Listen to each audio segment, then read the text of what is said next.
Hello everyone, peace of Christ to all. Today we are going to speak about a specific topic, which is about African and Islam. Actually, this is a question I've been I've been asked to do a topic about it from a while ago by one of the brothers in YouTube. But you know, there's a lot of request. So, as they say, first come, first serve, right?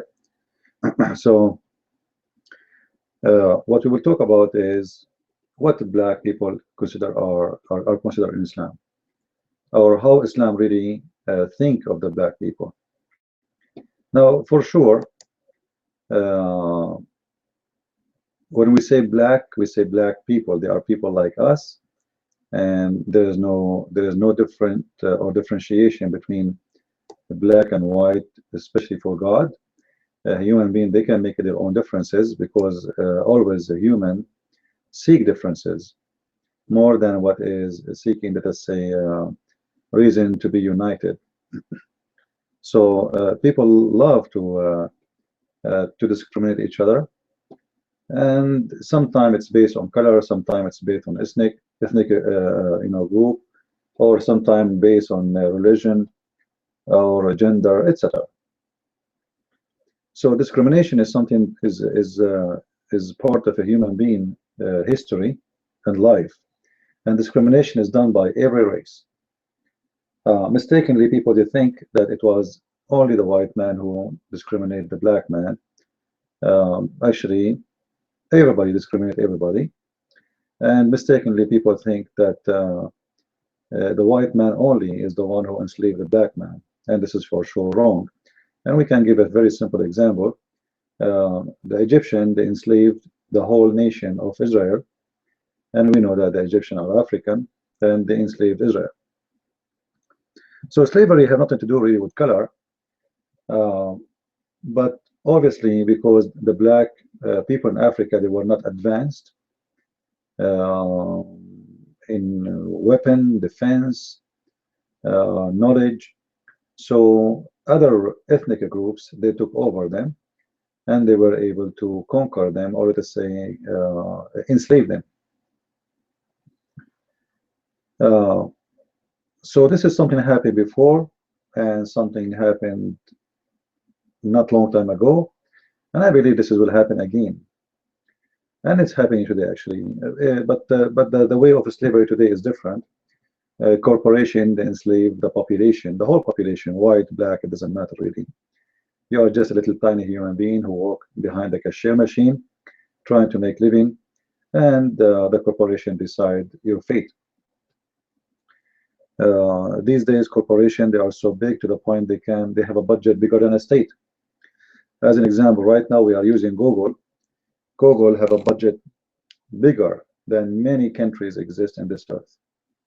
Actually, if I say that the budget of Google is bigger than all of African countries together, I will not be exaggerating.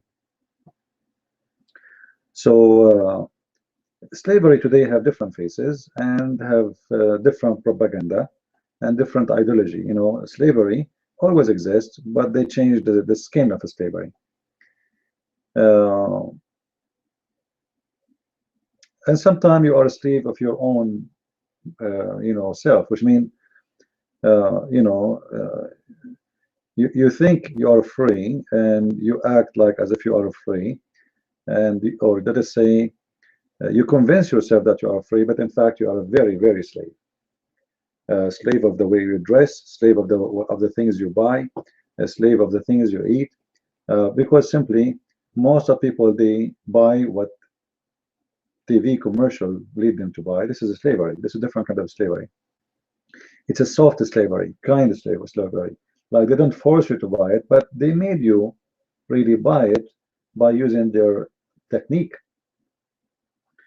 You see, when they make commercial, the commercial is made by very highly qualified people who understand like they study the psychology of a human being.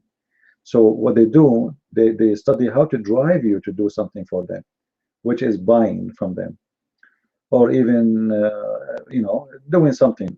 Even governments, when they decide to make decisions, those government, they have a high quality scientist who they study human nature and the behavior of a human nature, and then based on that, they make decision which is going to lead into something else. So it's not really what people think. That's slavery is just one way. Like I just capture a man or a woman and I made them my slaves. That is not really necessarily the case.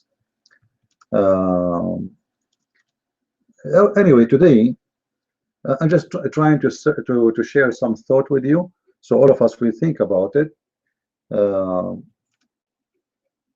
because we don't want people to believe that we are out of slavery. We are still living in the slavery right now, and we will always be living in the slavery until the kingdom of God comes.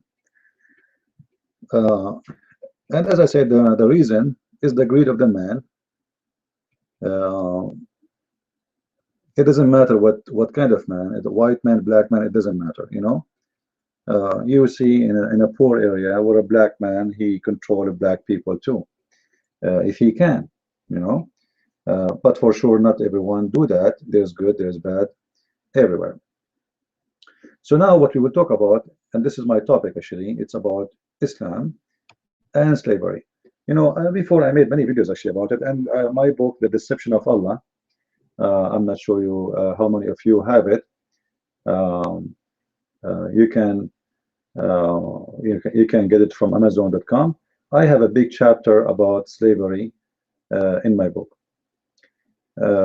especially about Bilal, because Bilal, the Muslim, they use his name to deceive the African American, to make them, and African in general actually, to make them believe that Islam do not differentiate between black and white.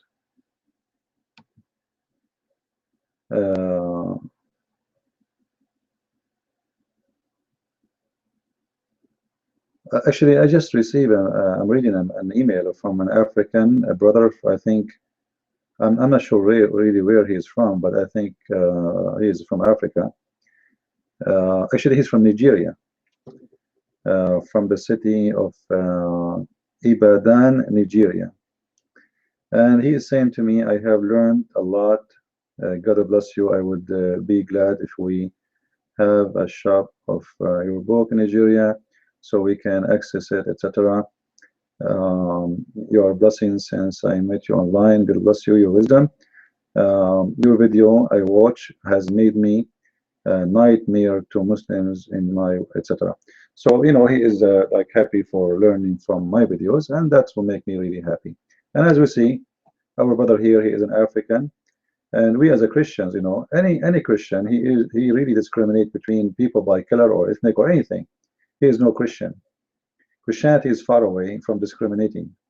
The second you discriminate, you do not know God. You do not know why God is, made you exist. It's a foolishness behavior. It's a selfish, and it's disgusting. And at the end of the day, discriminating someone will not make you comfortable, really. It's about based on hate. That means you have hate in your heart, and you can't get away with it. And hate something is very dangerous, because hate, what I know about hate, is the same as poison. You don't drink as liquid, but it is killing your body. You don't see it, but you live it. And hate is very, very ugly. And the only way for you to discriminate is to have hate. And for sure, you add reasons for that, and or it can be just for because you want to make money of people, etc. You want to use them and abuse them. Like you can be a black person, but you discriminate your own kind, just because you are a selfish man who like to make money. Like in certain time, black people, they used to capture black people and sell them to the white man. So the crime here is involved the white and the black, not only the black, not only the white. because there's a buyer and there's the one who capture. In the time when the African American, they used to be sold in America, the one was buying it. He was buying from the Arab in North Africa. All the slavery was coming from North Africa. Actually, you can do a little search in Google. I'm not going to do that for you.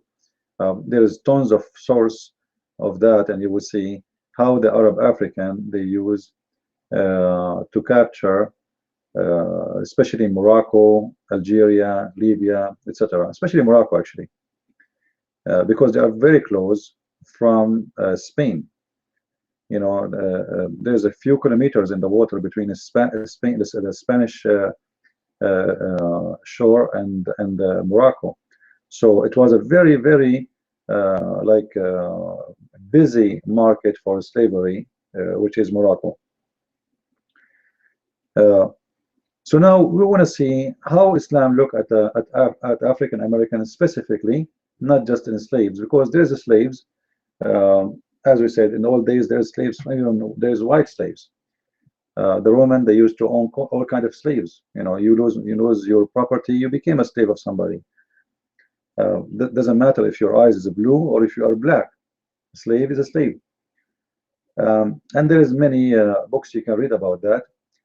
You will see even those who they used to be one day a prince, the Caesar, he got angry from him, he make him a slave. So slavery was kind of a lifestyle for some time.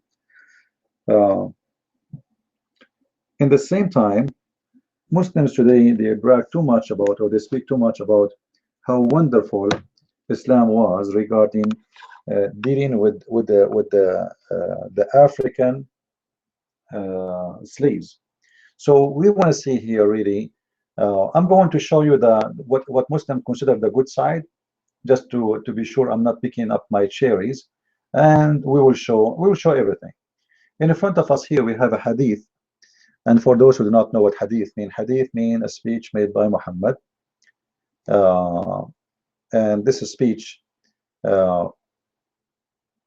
is recorded, and Muslims collect it in the books. This is why it's called hadith book. Now, this is the book of Sunan Ibn Dawud. By the way, the hadith book is six. I mean, the hadith book are many actually, but there's six collections. Six collection is considered correct. Six of them, you know, like Sahih Bukhari, Sahih Muslim, At-Tirmidhi, Abu Dawud. You know, what I mentioned: At-Tirmidhi, Ibn Dawud, Sahih Muslim, Al-Bukhari.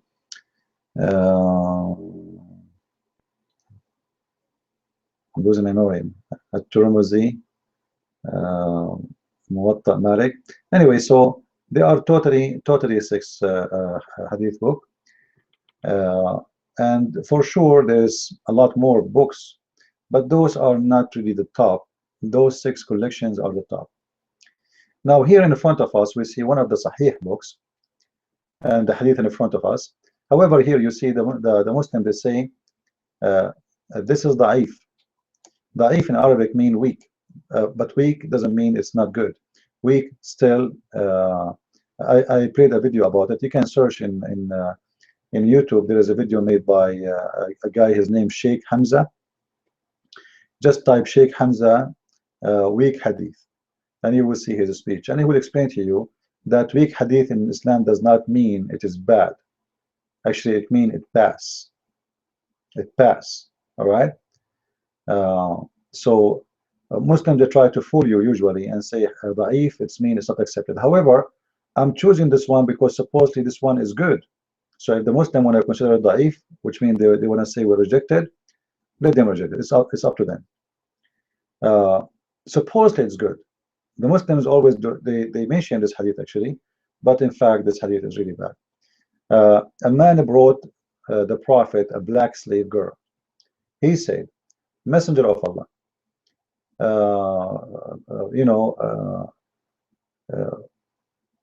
on me I have like a duty to free as like a believing slave. It's due on me. He asked her, which means the messenger, he asked the woman, the slave, the black slave. Where is Allah? She pointed her her fingers to heaven, and then he asked her, "Who am I?" She pointed to the Prophet, all right, and to the heaven. Look, obviously, this girl, you know, she understands a little bit of Arabic, but she don't speak Arabic. This is why she is not talking. Which mean she is saying, which mean that to say, you are the messenger of Allah. He then said, set her free. She is a believer. Now, if you analyze this hadith, you will see how bad it is, because this black slave, she was granted freedom because she is a believer. So Muhammad, he had to go through examination step by step, and you will notice here that Muhammad, he told them and he encouraged them to free believing slaves. Believing slave, not any slave, believing slave. So which means the release of a slave in Islam have to do with joining Islam.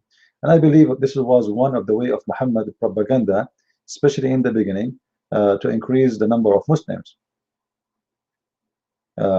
Because the news now will say is, you know what, if you are a black slave and you want to earn your freedom, became a believer slave. So it was a very evil plan to make people convert. You know, imagine yourself, you are a slave. You know what slave means? I think it's something disgusting, right? Especially if you are a female, where people rape you, your dignity is lost. Anyone he can take you, your master can lend you out as if you are a sex toy. They can use you anywhere. He can force you into prostitution. Actually, the Quran says that. So the Quran says, force not your girls into prostitution if they choose a chastity, which means if a slave girl, she chooses chastity, force her not. But if she is okay with it, that's fine then. But if you force them, Allah is all merciful. So slave girls was used for prostitution, big deal, with no question. But you will notice here that this case is not really the case anymore. Muhammad, maybe in the beginning, he practiced this to free some slaves in order to encourage slaves to join his religion. All right. But later, the plan will change when Muhammad, he had enough number. He do not need those slaves no more. Then there is no need. Let them stay as slaves. I will show you a different hadith.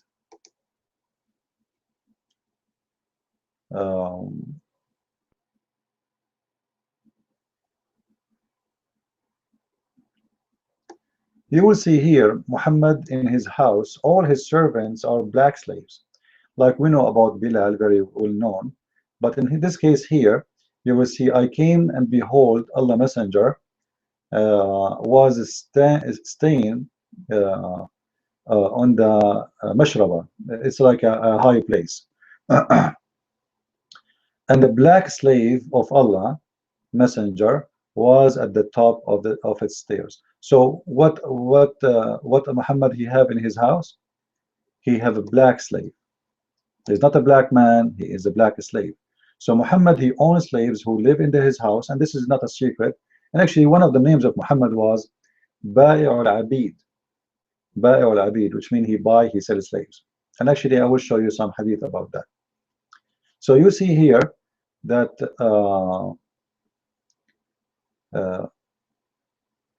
having a black slave in the time of Muhammad, in the house of Muhammad, was something very normal.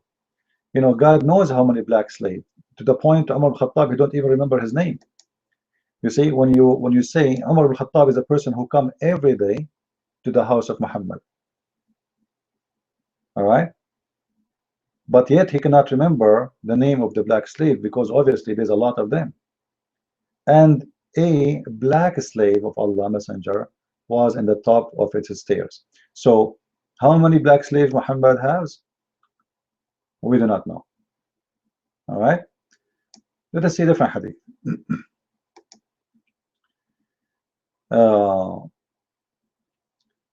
There come, this is Sahih Muslim, and this is the reference if you want to see the number, and for the hadith before it, this is the reference in case you didn't see it. All right, let's go back. There came a slave and the pledge in the Eid, which means the festival, the holy festival for the Muslims, allegiance to Allah apostle, which means he converted to Islam. All right, he, the Holy Prophet, did not know that he was a slave. So look here, you see, this is what I told you.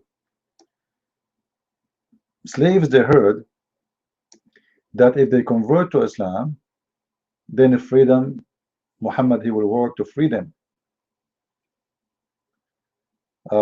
As we showed you from the case of the women. By the way, guys, if you have a question, you can send the question in the right side. Like I have the question from Sah Nom. He is saying, does it Abid mean a black slave? Abid mean two words at the same time. It means black and slave at the same time. So when you say the word Abid, you mean automatically a black person. However, the Arab, in order to humiliate themselves in front of God, they call themselves Abdullah, which means he make himself equal to the lowest, equal to a black slave in front of Allah. All right. So a Muslim, he have no problem to be called the Abid, like he's insulting himself actually when he call himself Abid. It's an insult. It is like a way of being very, very, very humble. So you say, I am Abid of Allah, like I am like a black slave. All right. So actually, this is a racist phrase Muslims use to humiliate themselves in front of Allah. But he will not accept you to call him Abid of someone else. Remember, Abdullah, it's fine for them, but Abid to a different man, no. Which means it's an insult to be called Abid. In this case here, what we see, this man, he came and he pledged to Muhammad, promising him to immigrate with him and to be a Muslim, to migrate with him to a different city.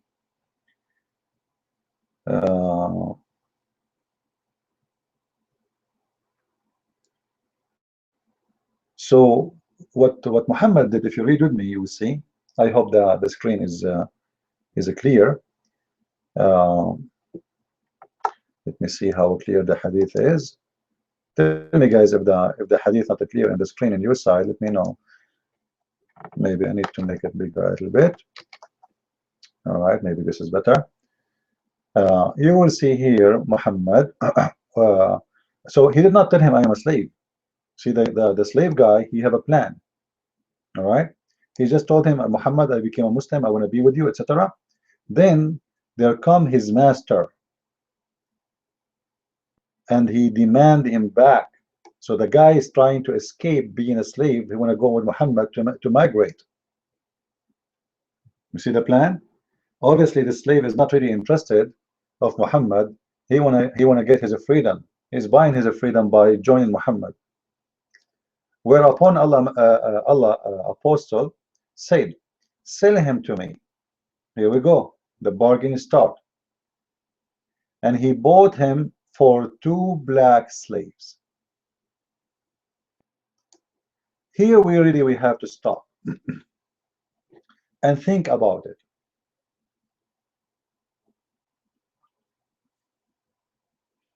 In order to make such a bargain, I have to own a lot of slaves.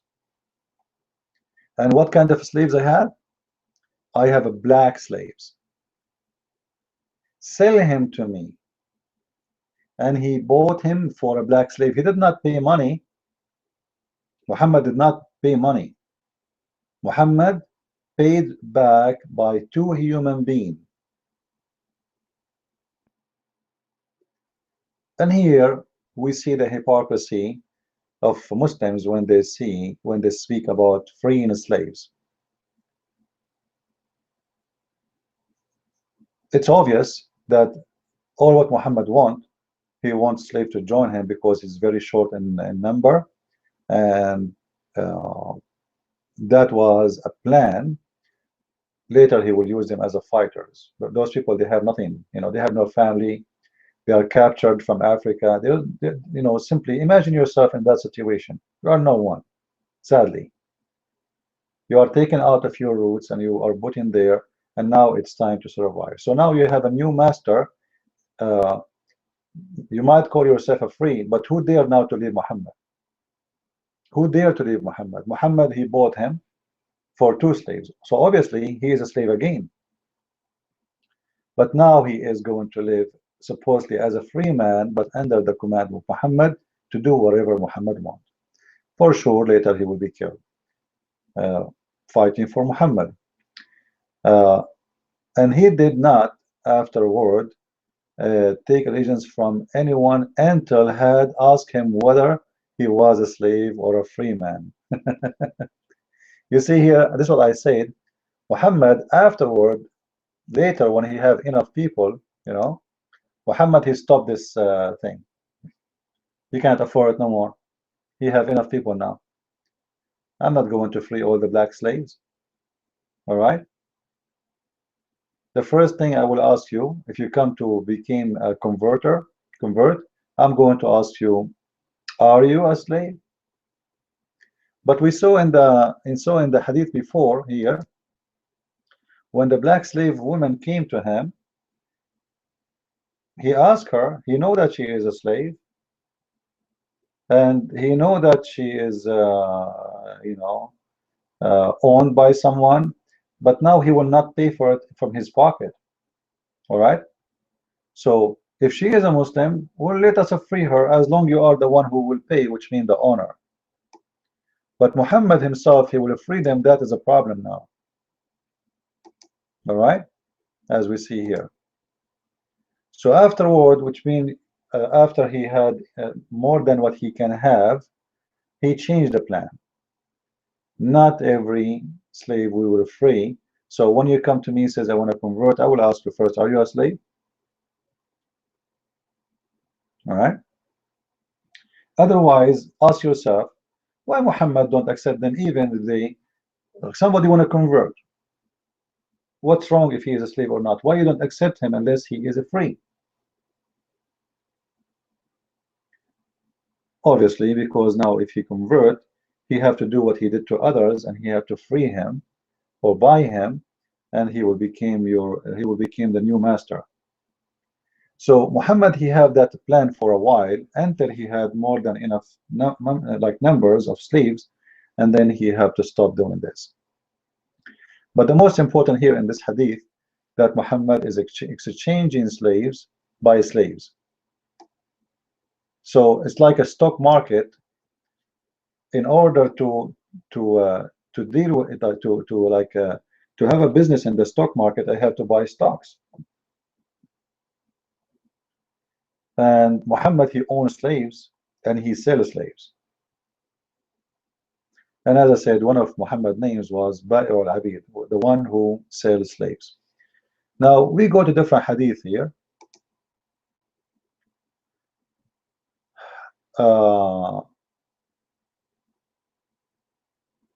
Here I wanna speak about the color and racism,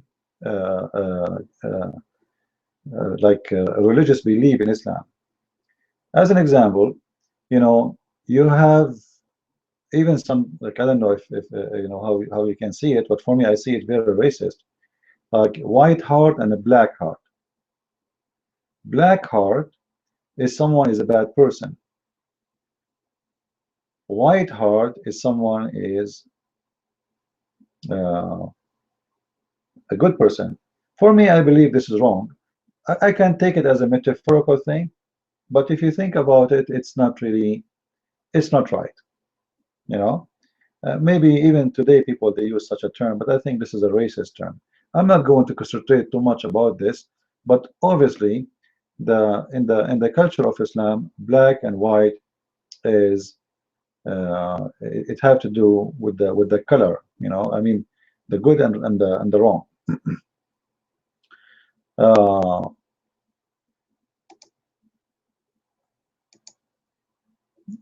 let us see here this hadith. I asked the Messenger of Allah about all black dogs, and he said it is a devil. It's very clear and very well known that Muhammad, he ordered to kill black dogs. All right? Any dog is black, we should be killed. But what is the reason? What is the secret behind killing black dogs? By the way, not only black dogs, black cats, black horse. If the animal is totally black, he have to be killed in Islam. So if you have a horse does not have any spot of white in his body, his face, somewhere, that should be killed. Total black is a devil. And this is what we see here in this case. In this case here, a black dog should be killed. They are not talking just about a black dog. They're talking about a black dog which is totally black. Or a black cat. If you see a black cat, according to Islam, should be killed. Now, if the black cat have some white in it, or in the neck, like if she is lucky, have some white or other color, she can survive. They will not kill her. But if she is if the cat totally white, totally black, sorry, then the death is a must. Now, if we think about this, the black dog is a devil, and this is the prophet of Allah, who is supposedly don't say things from his own desire. He is said by or based of the teaching of Allah.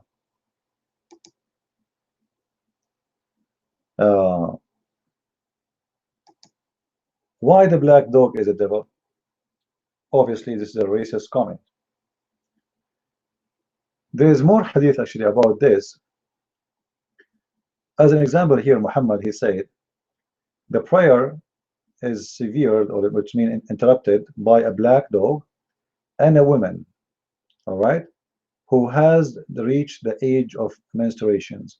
So black dog and women both are filthy. And this is making us, see clearly how Islam treats a black dog equal to a woman. And the black dog is treated badly because of its color, and the woman is treated badly because of her menstruation. If we continue here,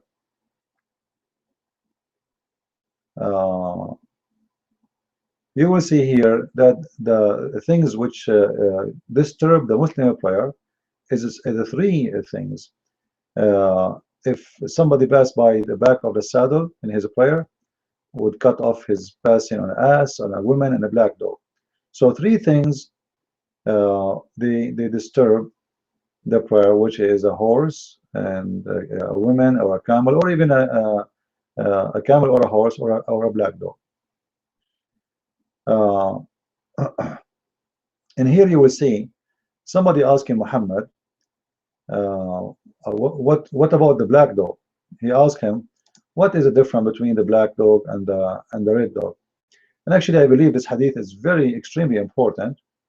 And this is the reference here for those who are seeking reference. The reason I say very important, because this is telling us the mentality of Muhammad clearly about racism. After Muhammad he said that, the reporter, he was asked by his nephew, he said to him, "Oh, Abu Dhar." Abu Dhar is one of the companions of Muhammad who always used to carry his hadith. What features is there in the black dog which distinguish it from the red dog, the yellow dog? He said, "O son of my brother, I asked the Messenger of Allah as you asking me, and he said, the black dog is a devil." So what is the distinguish between this dog and other dogs? Like what the problem with the black dog? Why there's no problem with the yellow dog or the red dog? What is this distinguish between them? The distinguish between a black dog and a red dog, it is the color. So the black dog is a devil. So the devil have a color. Obviously, the devil in Islam have a color, and that is the black. If you are a black, you have the color of the devil. And I don't mean to insult anyone who is black. I'm just telling you what Muhammad he said. So don't be offended, okay? I believe being evil have nothing to do with your color. It's very stupid, actually. And me myself, I have one of my best brothers I ever met in my life. He is a black person, and if I tell you that this person is the best thing happened to me in my life, you will not believe it. He is really a wonderful person, and he is a black man. Actually, once I left my house, and I thought I closed the garage. I have my neighbor. He's a black man. Uh, he sat in the front of his house just to guard the garage until I came back to be sure nobody will get in. And when I came in, I found the garage door open. Uh, he said, "Man, you are late. You know, I'm sitting all the time just to be sure nobody get in." I don't know what to say to him, really, you know, because simply garage door is open, the house is open. And look how nice he is, how decent, how good man he is. So being a black, being white, there's bad, there's good everywhere. Some people, they might say to you, why then there's high crimes between black people, as an example, in America? Well, you need to understand that there's many still they are living. They did not get into the education. Education is bad, you know, because you know, family is the root of everything. So if you have any educated family, if you have a background of an educated family where the mother, she don't know who is the father, and there's no husband, and there's no family, the way of family, then what do you expect from the child? So a black community suffer more of those problems due to many reasons. But you will notice that the second you offer the black person, the African person, who they are our brothers and sisters in Christ, and they are our brothers in humanity, first of all, you offer them the education and the same thing you have, then you will see they can have a better life. Like, you know, some they are born in a society where drugs everywhere, where drugs is a style of life. So what do you expect? You know, health bring health, and illness bring illness. So it's not really because they are black or because they are white. Same thing. If a white person, he grow up in a family which is drugs and prostitution, or you know, everything wrong, alcoholic father, alcoholic family, etc. What do you expect from the child? It's going to be a miracle to have a child he is not the same as the parents. So this is have nothing to do with the color. It has to do with where you grow, you know, what kind of opportunities you have in your life. Some of us, we are lucky, we get opportunity to go to school. Some of us, we never have this opportunity. You know, you reach an age of you finish high school and then you want to go to college, but then there's nobody to pay for your college. And sadly, in USA, sadly, it's very disgusting actually that college is not for free. You go in Europe, you will see how in Europe many many countries, they provide free education to students and they give them a scholarship, etc. In America, you have to die twice in order to finish your degree. And this is why actually education in America is really not good. Most of Americans are not educated because earning a degree is not really easy. As an example, if you want to be a doctor in America, it's going to cost you, if I say $1 million, I'm not exaggerating, before you finish. Well, how a student will get $1 million? Either you are coming from a rich family, or you are lucky to be accepted to be given a loan, and then you have to pay it for the rest of your life. Like the first 10 years after you graduate, you pay back. So I don't believe that crime have to do with ethnic or etc. Like, you know, like now we are talking about Muslims, right?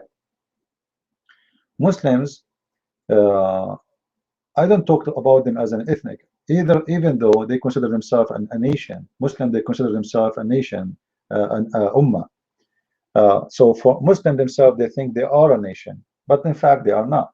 You know, Islam is not a race; it's a religion. The Muslim himself, if he don't grow, take a Muslim child, which means from a Muslim family, and let him grow in a Christian family. He will not be a terrorist. He will not think of committing suicide. He will not harm anyone. He don't want to kill anyone. Simply, it is where you grow. What they feed you when you are a child. I'm not talking about food, ideas, belief, etc. So the ideas and the belief, they change everything about you. It's not your color, it's not your ethnic, it's not where you are coming from. It is about how you grow up. Okay? As we say, garbage in, garbage out. So a Muslim now, he read this hadith. He's a prophet, the best man ever in his mind, says that the black dog is a devil. There's no way to convince him that the black dog is good. If he see a black dog, he will shoot him dead. For no reason, just because Muhammad, he said so. The yellow dog is fine. The red dog is fine. The black dog is a devil. Can you change that in his mind? No way, that's it. This is the prophet of Allah, police upon him, saying that. Who can discuss this topic with Muhammad? Like, can you even argue about it? Can you say this is not logical, this is not right? Who dare? Who dare to say to Muhammad, you are stupid? Right? So religion can shape a human being and can change his shape actually, because you are what you believe.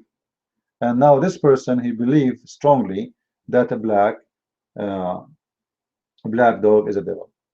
Now, if we want to see, you know, like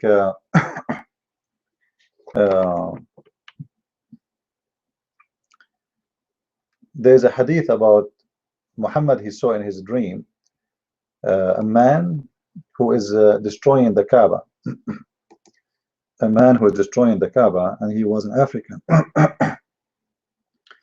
Let me remember the hadith, what it says in Arabic, so I can search it. What it says, and this is how I find the hadith, by the way. Sometimes it's very hard to remember everything.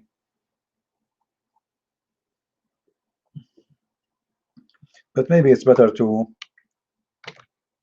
search for it in English, so you can learn with me how to find it yourself.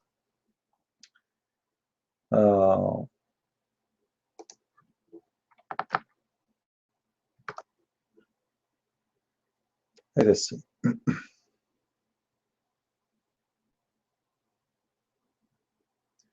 You will see here all of them, they are speaking about the black dog and a black man, and how the black color is infecting the religion of Islam.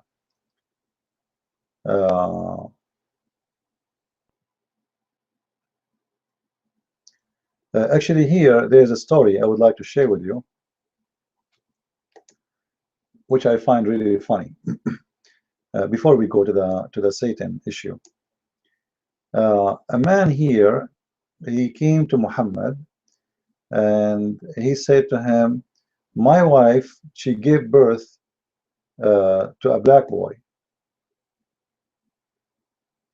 and in our house, in our families, we don't have anyone black. So Muhammad, he said to him, do you have camels? The man, he said yes. He said, what its color? He said red. He said, does it have a black? Like, you can read in English if I'm reading Arabic. He said, no, there's not even one of them are black, but there is some of them have like colors, you know, mixed. You know, so then he said, so how does it happen? Obviously, they took the color from them, you know. But if you think about it, how this happen actually? This is impossible. If the both parents are white, the son will not be black. What does have to do with the camels? Camels, they have sex all together, and you know, they don't have, like, it's not a race. Camels have many colors, and there is not one wife and one husband and one family and one nation, and they are separated. White men, white women in their family, they have no black. How the son is black? Obviously, Muhammad, he come with a very funny, stupid explanation. And for sure, you can come with your comment if you are a Muslim, try to defend that. Now we go back to the story of the black man is the devil, trying to find it.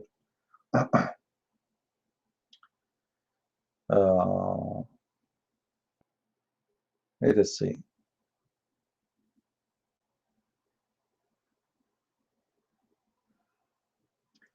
Actually, before I forget, as long as I'm here, let me search for the black stone, because this is another issue. Before we go to the black man is a devil, the black stone used to be white like milk. All right, the black stone, as you know, is a stone supposedly is coming from the paradise, and the sin of mankind made the black stone white. Actually, here we go. We found the black person who is destroying the Kaaba. This is the devil. This is Sahih al-Bukhari, and this is the reference in the front of your eyes. The Prophet said, as if I were looking at him, a black person with thin legs blocking the stones of the Kaaba one after one. All right, and here he is describing the devil. The devil, his target and his dream is to destroy the Kaaba. All right, the title of the hadith actually, an army will attack the Kaaba and is going to they will be destroyed. The earth will swallow them. All right, so here Muhammad reporting what kind of a person, the one who will try to destroy the Kaaba, the devil who will do that. He is a black person and he have thin legs, and simply Muhammad is describing those poor hungry black people. At that time, even like those who are supposedly, like, I mean, the slave, they don't give him really a food, they give him food to survive, and they work from the morning until whatever, until the time like they are dead. So they are very thin, they are not really the healthy one you think. So he's describing a black slave who is the one who will destroy the Kaaba. And that is telling us Muhammad always he see the evil one as a black person. Like, why the devil is not a white man? Why the devil who will control the Kaaba or destroy the Kaaba is not a white man? It doesn't make sense. He is a white man? No, he is a black man. All right. So this is about the black. Here we go. If you read this hadith with me here, and I believe this hadith is very dangerous actually, and I encourage people to learn it and to take reference. This is the numbers. All right, you can type those numbers in the internet. Actually, the best way to find a hadith, just to teach you how, just try to memorize a sentence of it, like something unique about it, and then search for it and you will find it. All right, like the black stone descended from paradise. All right, so Allah Messenger said the black stone descended from the paradise and it was more white than milk. Then it was blackened by the sin of the children of Adam. Now if you think about it, maybe some of you are like let us say you don't see it the way I see it. I see it very ugly, and the reason I say that because what he's saying here, that the reason for the black stone to turn black, it was the sin.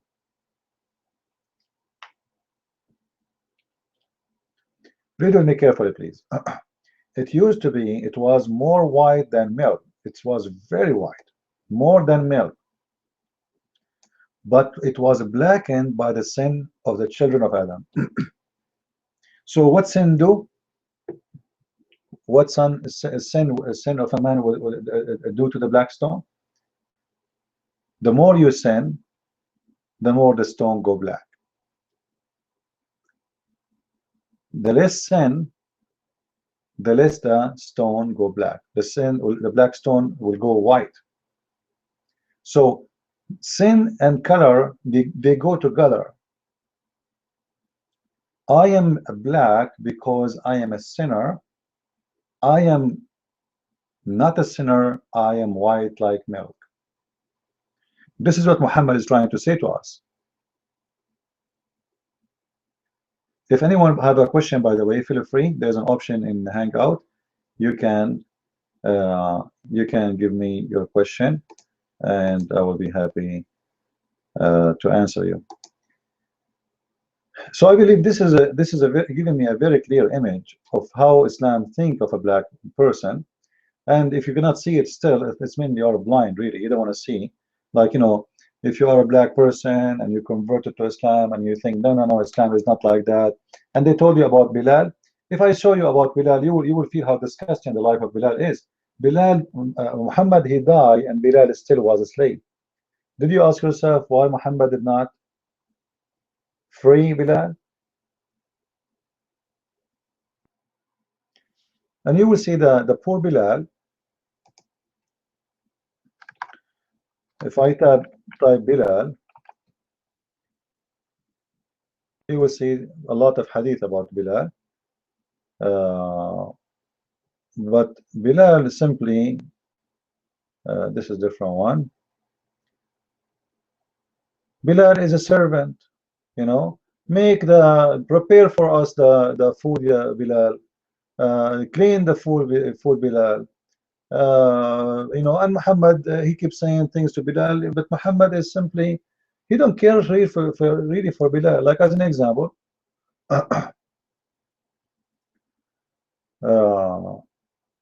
here Muhammad, this is a hadith Muslims they always use to speak about Muhammad praising Bilal, but you see here mawdu', which means this is rejected.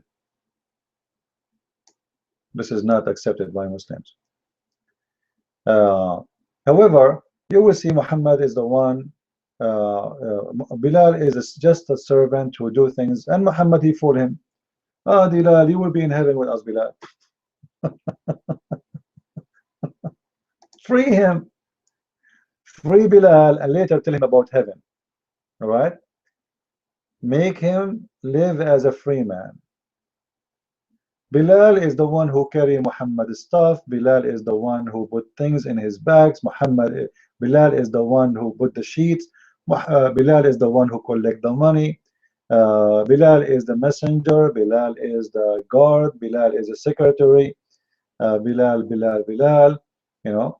But Bilal, the poor guy, Muhammad, he died, and still he is a slave. So all of this to tell me that Bilal, he is still a slave.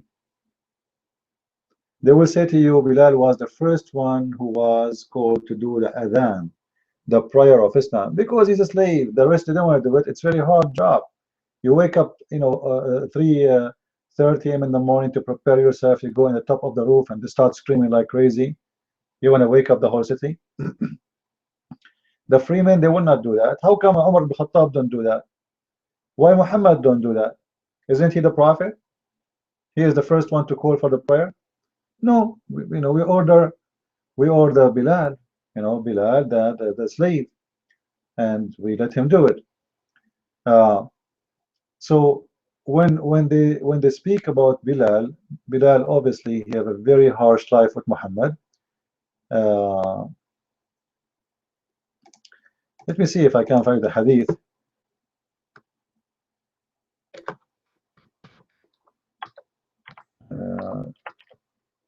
Where he come to Abu Bakr.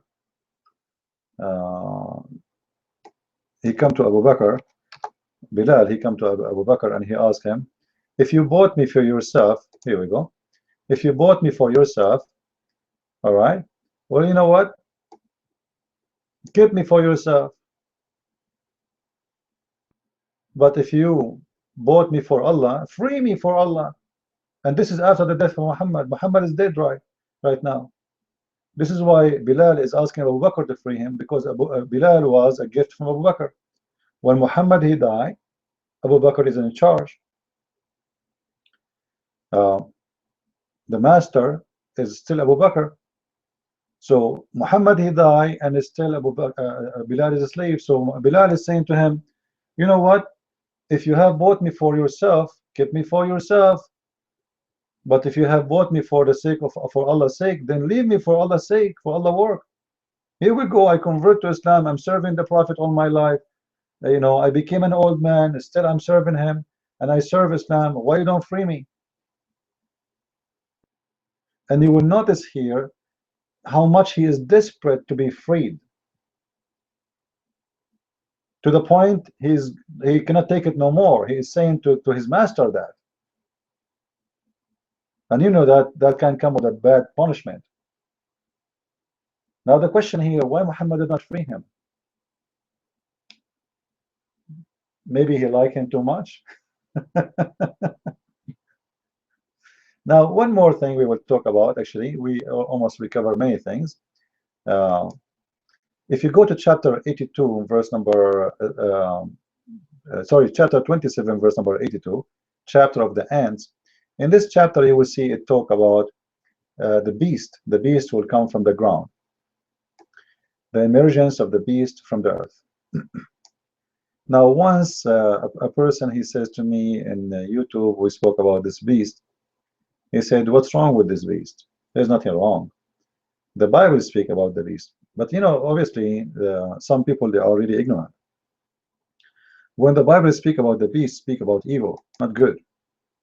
The beast, it's called beast because it's not good. And then this guy, he said to me, well, isn't it that the Bible talk about all kinds of animals, called them beast? This is not what we are talking about. This is not an animal like a wolf or fox or no. This is a beast who will come and teach Quran. This is a beast who will come from the ground to do something for Allah. This is a beast, actually, he is a messenger of Allah. All right, let us see if we can extend this thing here so we can see all the text. For some reason this text is not coming perfectly. Anyway, you can just search in your Google, copy this, the emergence of the beast of the earth, and maybe you type next to it Ibn Kathir and you will see this page. This beast will come from the ground, and this beast have a very funny story, which is nothing but like a fairy tale story. This beast is going to have the stick of Moses and the ring of Solomon, and is going to hit the believer in his forehead with the stick of Moses, and he will turn to be a white person. And he is going to hit the disbeliever with the ring of Solomon, and he will turn to be a black person. You can read the whole thing, but you know, just to save our time from this, I'm going to go where it says that. Here we go. تخرج دابة من الأرض ومعها عصا موسى وخاتم سليمان. A beast will come from the ground, with it the stick of Moses, or the staff of Moses, and the ring of Suleiman. And then is going to hit like was going to box you for the infidel with the ring. Sorry, is going to hit the infidel بالعصا and تجلي وجه المؤمن بالخاتم. Sorry, I was mistaken about this here. I think it says that you will hit the translation. Is going to hit your face, or sorry, the nose of the kafir with the stick of Moses, and is going to hit the infidel with the ring of Solomon. And simply what will happen to the kafir, he will turn to be black, and what will happen to the believer, he will turn to be white. We will see here that here. And the beast will emerge from the earth, with it will be a staff of Moses and the ring of Solomon, and it will strike the nose of the disbeliever with the staff, and it will make his face of the believer bright.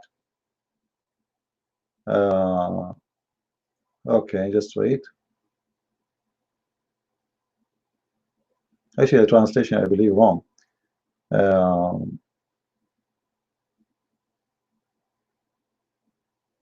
Because the one who will make it, as I see it here, the one who will make the one white, this believer will be black for sure, and the believer will be white. but in here about the translation of the what will make it white. And here it says is going to hit the nose of the kafir by the stick of Moses. So the one who will make his face black actually should be the stick of Moses. However, this is what the translation say in front of you. I will try to make better translation when I make my notes in the coming translation for the Quran. So, and it will be strike the nose of the disbelievers with the staff, and it will make the face of the believer bright with the ring. Here we go. Yeah. So the ring will make the believer, and here the translation says bright. All right. The fact the bright here is about being white, very white. And if we go down, we will see that. Even though the Muslim translation tried to make it look nicer. Now here you will see the description of this beast. Before we continue in this try, you will see this description is coming from the Bible. You know, the Bible speak about the beast. You will see Muhammad here is stealing a story from the Bible, which has nothing to do with Muhammad. He is saying here, its head like the head of bull, its eyes is like the eyes of a pig, its ears like the ears of an elephant, its horns like the horns of a stag, neck like the neck of an ostrich, chest like the chest of a lion, its color like the color of tiger, hinge like, etc. You know, you can read the whole story. So obviously Muhammad is stealing from the book of Revelation, you know, the description of the beast, and you can compare yourself and see how funny Muhammad is, because there it's about a beast who is not good. Here it's about something beast is good. As you see, this beast will make the bad ones black and the good ones white. Then he continue here. It will bring out with it the staff of Moses and the ring of Solomon. All right. So this is a beast given by Allah, the two authority, the authority of Moses and the authority of Solomon. What does that mean? The staff of Moses, if you think about it, the old Egyptian, they thought Moses' staff is a staff of magic. Obviously Muhammad, he think the staff of Moses can do magic, and this is why he mentioned the ring of Solomon, because if you remember, Solomon has a ring, and that ring can control the genie and even mankind. So the ring of Solomon and the staff of Moses is simply nothing but a control of magic, and there will be no believer left without it, making a white spot in his face, which will spread until his face was shining white. You see, when we said that before that it's going to be bright, what they mean by bright, that the believer will become shining white. So in heaven, and you will see that the disbelievers, Allah will turn them black. All right, you do me, and there will be no disbeliever left without making it a black spot in his face, which will spread until his face is black. This is literally black, physically black, not metaphorical. So Allah will separate the believers and the disbelievers by color. All the good ones will be white, all the bad ones will be black, as you see in the front of your eyes. All right. So how much racism we can see, how much proof we need to prove that this is a racist religion? Why I cannot enter heaven unless I am white? Why Allah will make everybody before they enter heaven white? Why the Muslims, all of them, before they enter heaven, they should turn into white color? And why all the disbelievers who refuse Muhammad and Islam, Allah will make them black? Isn't it obvious that this is about, you know, racism? So it depends how much, you know, honest you are. If you cannot see it, I believe you are blind. However, I advise you, if you want to read more about